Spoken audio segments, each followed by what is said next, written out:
Bonsoir à tous. Si l'on voulait résumer le message du pape François au cours de cette visite en Irlande, on pourrait dire avancer malgré les plaies et les bosses, car il y en a. C'est à une Irlande bien cabossée dans son identité que le pape François est venu parler, à des familles malmenées par les défis contemporains, et puis c'est comme chef d'une église sérieusement abîmée par les scandales qu'il s'est exprimé.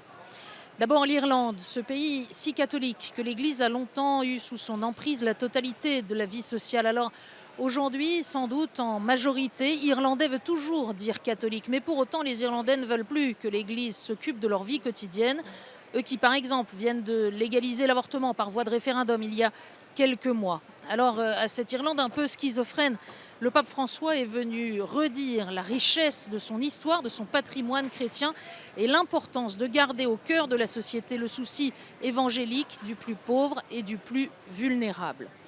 La raison de la venue du pape François, c'était la clôture de la 9e rencontre mondiale des familles. Une édition qui portait incontestablement la marque du pape François et d'Amoris Laetitia. Une édition dont le programme se voulait plus inclusif, avec par exemple la présence de la pastorale des personnes homosexuelles, au risque d'en faire tiquer certains. Mais en même temps, peut-être jamais avec autant de force, le pape François n'a cessé au cours de ces 2 jours de redire la bonne nouvelle de la famille pour l'Église et pour le monde, d'insister sur la beauté du mariage indissoluble, sur l'accueil de la vie, la protection de cette vie dans le sein maternel et à son extrémité finale.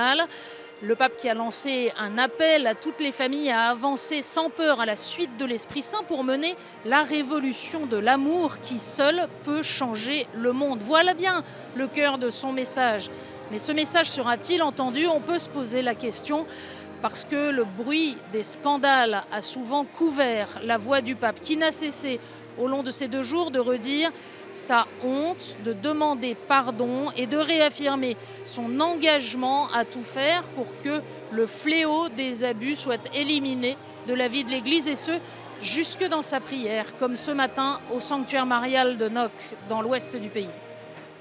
Chiedo alla nostra Madre Beata di intercedere per tutte le persone sopravvissute di abusi di qualsiasi tipo e di confermare ogni membro della famiglia cristiana nel risoluto proposito di non permettere mai più che queste situazioni accadano.